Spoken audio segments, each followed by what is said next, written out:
বর্তমান পশ্চিমা সভ্যতা সেটা এই 7টা স্টেজের কোন স্টেজে আছে?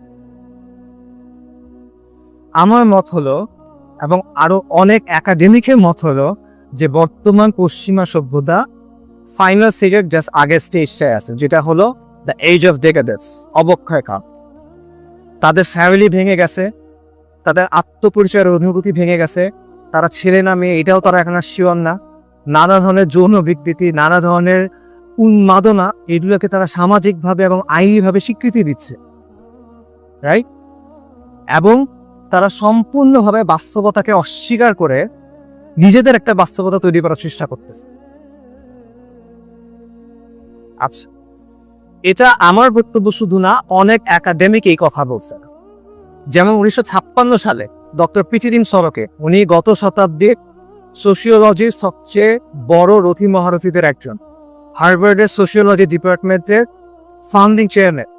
1956 সালে উনি একটা বইয়ে বলতেছেন আমেরিকা এবং পশ্চিমের অবক্ষয়ের কালটা শুরু হয়ে গেছে, এবং যদি কোনো কিছু করা না হয় তাহলে দ্রুত তাদের পতন ঘটবে।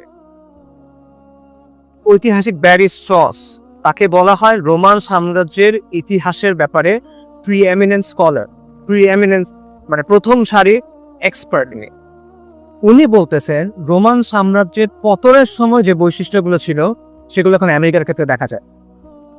এরকম অনেকের বক্তব্য আছে, আমি শুধু একজনের বক্তব্য একটু আপনাদের ডিটেইলে বলি। তার নাম হলো ইমানুয়েল থট। ইমানুয়েল থট হলো একজন ফ্রেঞ্চ একাডেমিক, ফ্রান্সের একজন একাডেমিক, হিস্টোরিয়ান, অ্যানথ্রোপোলজিস্ট, এবং তার একটা ইন্টারেস্টিং ব্যাকগ্রাউন্ড আছে। 70-এর দশকে যখন স্নায়ুযুদ্ধ একদম তুঙ্গে, যখন সোভিয়েত ইউনিয়নের ব্যাপক দাপট, ওই সময় তিনি বললেন যে খুব দ্রুত সোভিয়েত ইউনিয়নের পতন ঘটবে। 1976 সালে, তার বয়স তখন 25। কেন বললেন? একটা ইন্টারেস্টিং স্টোরি আছে।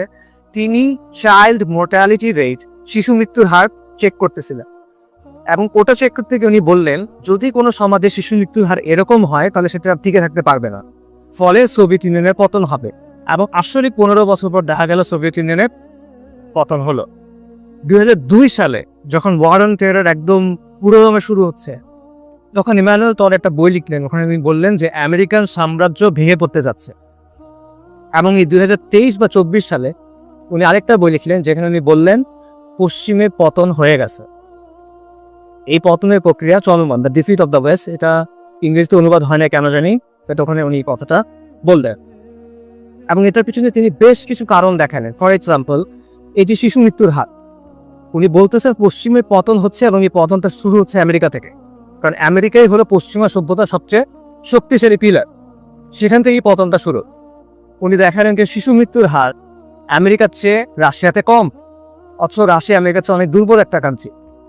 আমেরিকা 1980 সালে যে পরিমাণ উৎপাদন করত, এখন সেটা করে না। 80 সালের তুলনায় তারা এখন অনেক কম গাড়ি প্রস্তুত করে।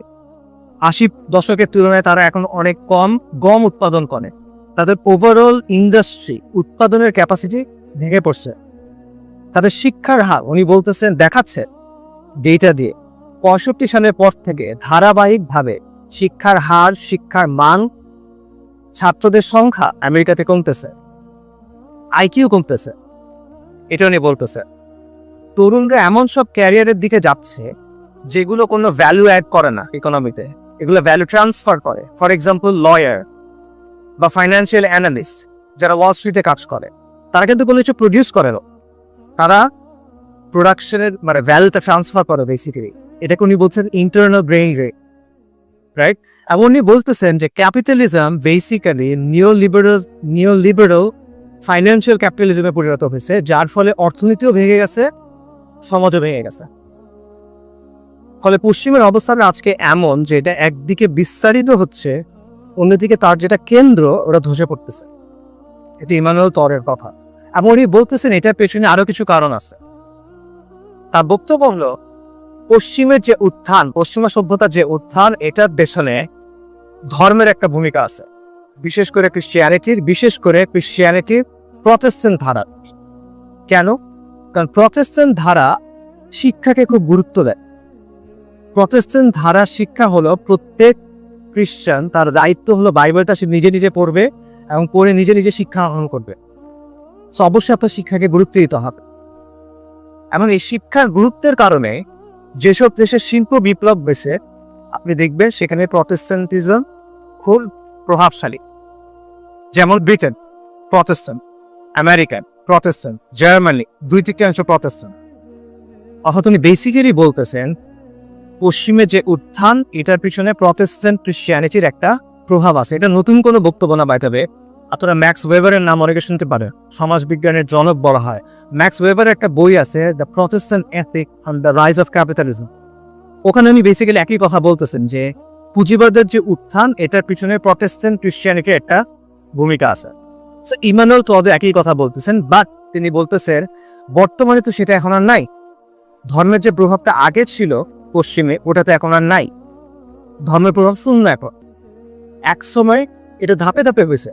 একসময় পশ্চিমা বিশ্বের সাধারণ মানুষ ধর্মে বিশ্বাস করত এবং ধর্মের মূল্যবোধগুলো সমাজে বাস্তবায়িত হতো। এরপর একটা স্টেজ আসলো যখন মানুষ আর ধর্মে বিশ্বাস করে না, বাট ধর্মের মূল্যবোধগুলো সমাজে এখনো বিরাজমান। আর বর্তমানে এমন একটা অবস্থায় ওয়েস্ট পৌঁছাইছে যেখানে মানুষও বিশ্বাস করে না, ধর্মের মূল্যবোধও সমাজের মধ্যে নাই, শিক্ষার ওই গুরুত্বও নাই এবং ওই কাঠামো নাই। সে জায়গায় এখন কি আসছে? ইমানুয়েল টড বলতেছেন এখানে আসছে নাইয়ালিজম, নৈতিক শূন্যতা, বাস্তবতাকে অস্বীকার করার একটা প্রবণতা, বাস্তবতাকে ধ্বংস করার একটা প্রবণতা। এই যে ট্রান্সজেন্ডারিজমের মতো উন্মাদনা বলা, এটা হলো বাস্তবতাকে অস্বীকার করা এবং নিজের একটা বাস্তবতা তৈরি করার প্রবণতা। এবং এইগুলোর ফলাফলটাকে, এটার ফলাফল হলো পশ্চিমের সামাজিক ব্যবস্থা এবং রাজনৈতিক ব্যবস্থা দুর্বল হয়ে যাচ্ছে।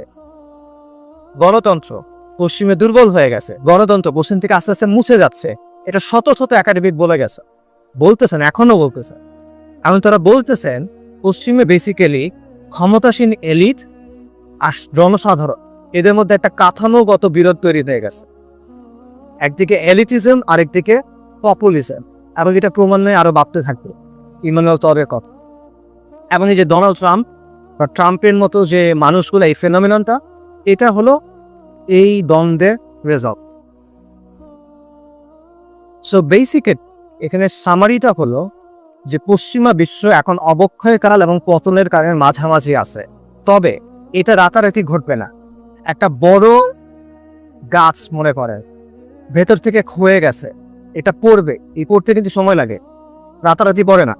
একটা বিশাল রাজপ্রাসাদ, এটা অ্যাবান্ডেন, এটা আস্তে আস্তে ধসে পড়তেছে, একদিনে কিন্তু হয় না, সময় লাগে। রোমান সাম্রাজ্যের যে পতন, এই পতনে 100 বছরের বেশি সময় লাগছিল। একইভাবে পশ্চিমা বিশ্বের যে পতন, এটাতেও সময় লাগবে, কয়েক দশক সময় হয়তো বা লাগবে, কিন্তু পতনের প্রক্রিয়া চলমান।